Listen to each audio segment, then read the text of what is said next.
Buonasera a tutti ragazzi, vi saluto come sempre, sono Mor e vi sto parlando da Torino. Un saluto a tutta la comunità senegalese, africana, tutta la diaspora che vive sul territorio italiano. Ma faccio un applauso forte a tutti i follower che si stanno sempre guardando sui nostri canali YouTube e Facebook. Ragazzi, dobbiamo intervenire velocemente per fare un video, perché ultimamente ci sarebbero delle informazioni che girano, ci sarebbero delle novità che girano facendo riferimento all'aggiornamento dei permessi di soggiorni illimitati. Quindi questo, ragazzi, purtroppo sono delle false novità, sono delle bufale. Non è vero per niente, non ci sono delle novità praticamente in vigore che parla del rinnovo o dell'aggiornamento del permesso di soggiorno illimitato, che altrimenti il cittadino può perdere il diritto di residenza in Italia, ma anche il diritto di soggiornante lungo periodo. Questo non esiste,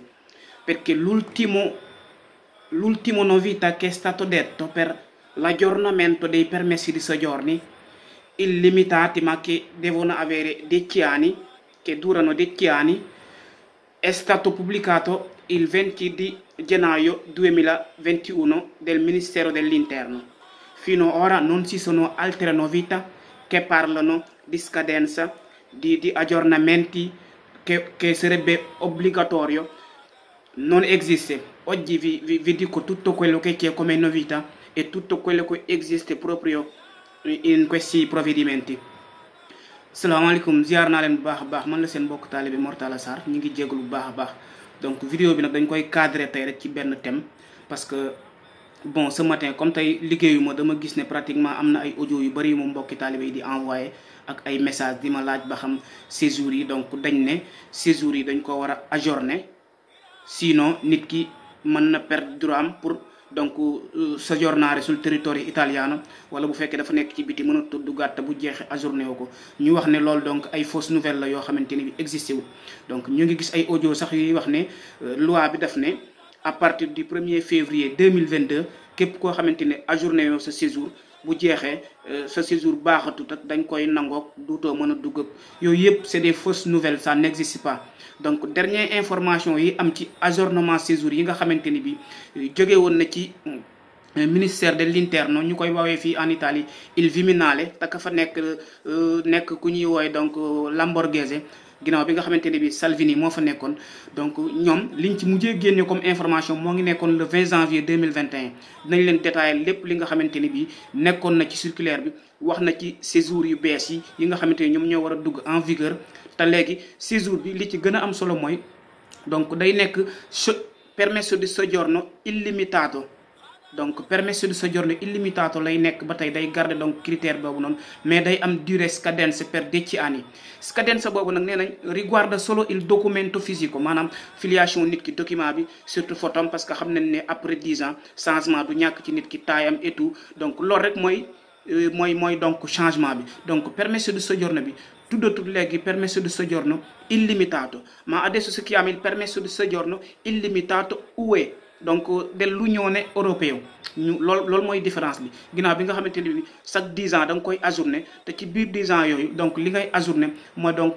document physique bi rek. mais ci biir ajournement boobu noonu donc ministère de l'Intérieur génne woon na circulaire di xamle ne aggiornamento boobu ñu war a def ci permesso di soggiorno bi yàqulu dara nit ki nga xamante ne bi amoon na droit am pour di résider Italie, am fi résidence, donc amoon fi donc résidence permanente, donc doon fi séjourner en Italie, yàqut ak dara ak donc droit am boobu noonu mënu ko koo xañ.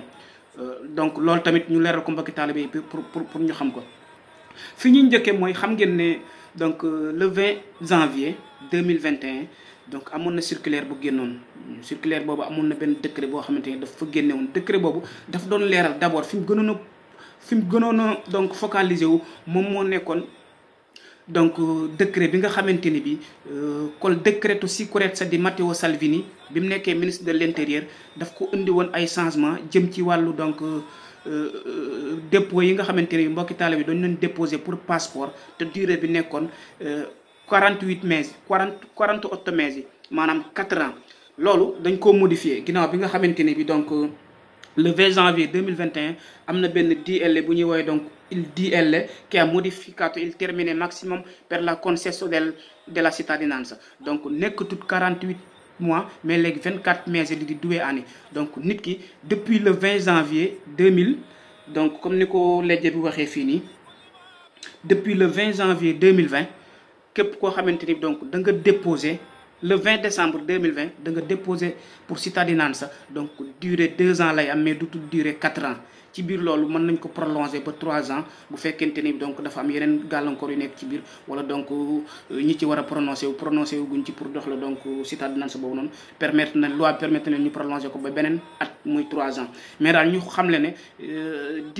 il DL sicurezza di Matteo Salvini bi indi woon loolu alors modifié nañ ko léegi ginnaaw bi nga xamante ne bi donc le ministre de l'intérieur par l'intermédiaire donc de Luciana Lamborghese indi woon na donc leeral yooyu depuis donc il Viminale alors loolu mi ngi nekkoon donc luñ modifié woon depuis le 18 décembre 2020 ci biir loolu moom moo nekkoon décréto bu Salvini bi ñu doon woowee donc il DL Sicurezza kon à partir du 20 décembre 2020 rek loolu nekkoon na en vigueur na léegi képp ku dugal cittadinanza rek dutul durer 4 ans mais léegi 2 ans lay durer ginnaaw bi nga xamante mën nañ ko prolonger yokkaat ci beneen at alors ñu wax ne mu am il DL interministériale bi génnoon le 20 janvier 2021 boobu dafa doon leeral ci nouveau permesso di soggiorno yu bees yoo xamante ni dafa war a dugg in vigore ñu koy woowe il permesso di soggiorno illimitato UE donc dell'Unione Europea loolu lañ ci dolli donc document bi léegi nekkatut il permesso di soggiorno illimitato ndax fii Italie xam nañ fi ñaari type di permesso di soggiorno donc am na fi il permesso di soggiorno illimitato UE ak il permesso di soggiorno illimitata CE donc yooyu mooy permesso di soggiorno yi fi nekk te nga xamante ni ay permesso di soggiorno illimitato lañ yépp ñu wax la ne document yooyu dañuy garder seen cours de validité maanaam dañuy nekk en cours de validité finke donc mataluñu 5 ans wala 10 ans parce que am na ci document yoo xamante ni donc de 5 ans nga koy ajourné surtout bu fekkee xale la te nekkoon illimitato wala donc mag la bu dee 10 ans donc chaque 10 ans nga ko doon ajourné ñu wax ne loolu document yooyu noonu pour l'instant ba tey dañuy garder seen cours de validité ba keroog normatif buy dugg pour xam ne ne léegi obligation la pour permesso di soggiorno yooyu yëpp donc ñu ajourné leen finke loolu amagut donc day garder donc validité xam ngeen ne expérimentation séjour yu bees yi donc nekkagut pratiquement loo xamante ni dafa wër Italie yëpp am na questura yoo xamante ni commencé woon nañ doon def donc expérimentation yi questura bu mel ni Terni te nekk donc région Umbria ñoom commencé woon nañoo def expérimentation bi donc ndànk-ndànk de ce fait ñuy dem ba ministère war a génne circulaire nag pour xam ne ne léegi obligation la pour képp koo xamante ni yaa ngi sur le territoire italien donc nga dem ajourner sa permesso di soggiorno bi nga xamante ni bi illimitato la woon CE wala illimitato donc UE loolu ñoo xamal ko mbokki taalibe yi moom moo génnoon ci le 20 janvier 2021 bi ñu nekk te doon leeral loolu ñu wax ne permesso di soggiorno yu bees yi génn changement bi ci am mooy dañ ciy dolli li ñuy woy donc UE illimitato lay doon UE illimitato bi donc critère la bu dul deñ illimitato mooy yow séjour bi duutoo ko renouveler maanaam duutoo dem di fay ay kit postale dugg fii di ko renouveler li ngay def mooy ogni 10 anni da nga koy aggiornare mooy donc critères yi xam nañ ne nit ki dina fi màgg taille bi dina changer wala donc supposons visage am changer et tout mu defaat yeneen photo donc dem ajourner document boobu noonu bu ko defee document bi donc mën a nekkaat en cours de validité te circulaire ministre de l'intérieur xam le ne aggiornamento boobu noonu yàqut ak dara mënta xañ nit ki comme ça nit ki bañ koo def mënu koo xañ droit bi mu am pour résider en Italie en tant que donc mu nekkoon fi résident amoon titre boobu nekkoon illimitato UE wala CE ñu leeral loolu mbokki taalibe pour mu leer kon ñu jàpp ne document bu bees bi nga xamante ni mooy nekk permesso di soggiorno yu bees UE yi nga xam ne day valable ci Unione Europea bi dañ tuddee ko donc il nuovo modulo uniforme permesso di soggiorno moom mooy remplacer yi nga xamante ni bi ñoom ñoo fi nekkoon ñu gënoon koo xam ci soggiornante di lungo periodo CE wala soggiornante di lungo periodo UE ginnaaw bi permesso bi nekkee donc illimitato alors loolu tamit ñu wax ko mbokki taalibe bi donc document bu bees bi war a dugg tey remplacer séjour yooyu 10 ans lay diire ogni 10 ans donc da ngay dem nga aggiornare ko ginnaaw bi nga xamante ne bi wax nañ leen donc li nga xamante ni moom moo ci laxasu kon li ñuy leeral mbokki taalibe bi mooy jamono ji ñuy wax ak yow Italie amul benn circulaire bu génn jóge ministre de l'intérieur buy xamle ne à partir du 1er février da ngeen a war a dem aggiornare seen séjour yi loolu fausse nouvelle la existé wul donc loolu amul parce que gis nañ ne am na ay audio yoo xam ne ñu ngi tourné di jiraare ñu bëgg a leeral mbokki taalibe yi loolu du ay information parce que am na information yoo xamante ni bu xësee balancé wu rek mën na créer ce qu'on appelle donc la panique wala mu créer donc désordre au sein de la communauté te am na ñoo xamante ne bi mën nañ cee bañ a xam dara moo tax il faut que ñu leeral leen ko ba xam ne lii moo ci nekk amagul benn normatif wala benn provédiment boo xamante ne bi wax ne ne à partir du 1er février ku ajourné waale sa séjour da nga koy ñàkk wala bu la fekkee bitim réew doo dugg si loolu c'est pas vrai, ça n'existe pas. donc loolu lañ bëggoon a leeral mbokki taalibe pour ñu xam ko bu baax a baax ñu wax ne rek ñaari type permesso di soggiorno illimitato yi am Italie mooy soggiornante de lungo periodo CE ak soggiornante de lungo periodo illimitato UE. donc ñaar yooyu yëpp ba tey dañuy continuer di garder seen durée de validità ba keroog nit ki war a mën a dem ajourné ko ginnaaw bu matalee 5 ans yi mu doon duré wala 10 ans yi mu doon duré ñu ne critère illimitato bi ba tey daf koy garder mooy document bi kenn duutu ko renouveler mais da nga koy ajourné rek ogni 10 anni. circulaire bu jógoon ministre de l'intérieur moo ko leeraloon di wax ne donc bu fekkente ne bi lu war a dugg en vigueur la war loo xam ne donc dañ ko war a appliquer bientôt dañ koy appliquer ci Italie gépp yaakaar naa ñëpp dinañ ci jotandoo mais du ay audio yoo xamante ni bi day tourner nit ñi di jàpp ne loolu dëgg la donc te du dëgg ñu dalal mbokk yi taalibe yi seen xel xamal leen ne dernière information yi mujjee wala wax ci permis de séjour yu dugg en vigueur ak yi ñu ajourné moo ngi nekkoon depuis le 20 janvier 2021 bii ñu génn. pour l'instant nag am na questura yu commencé def expérimentation bi mais du questura yëpp kon ki yoroon séjour ancien yu njëkk yi bu mu am benn panique séjour yooyu ba tey dañuy nekk une corso di validità fi nga koy atteindre gu ñu dëcc ci année yi wala donc atteindre gu ñu ci nga koy année yi jëm ci xale yi nga xam ne dem ñoo ko am du am benn problème dañuy valable dañuy mën a tukki dañuy mën a dem dañuy mën a ñëw ba keroog donc ñuy atteindre temps boobu nga xamante ni moom mooy durée bi ñu mën a dem donc aggiornare ko ginnaaw bi nga xamante ne bi aggiornamento bi ak expérimentation permesso di soggiorno yu bees yi ñuy wooye donc illimitato UE tey durée 10 anni donc pratiquement tasaaro na bu baax a baax ba question yëpp donc di ko appliquer.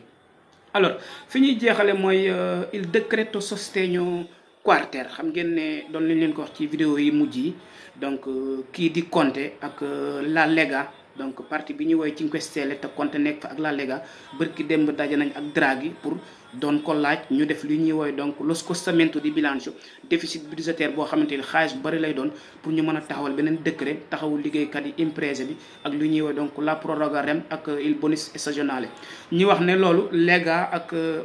5 Stelle di Conte ñoo ngi ci mais pour l'instant amaguñ ci consensus déggooguñ ci te fan yi di ñëw donc ñu ngi xalaat ne dina nekk ay jours yu décisif pour ñu am ci lu leer a leer ba xam gouvernement bi dina appliquer loolu voter scostamento di bilancio pour ñu taxawaat beneen décret dimbalewaat liggéeykat yi ñu gën koo xam ci bonus stagionale proroga rem ak intermittente ak ni mu fi doon amee rek ñu ngi xaar yeneen information yoo xamante ni jàpp nañ ne Draghi dina tase ak ñooñu ñu leen waxal ngir déggoo ci ndax Lega ak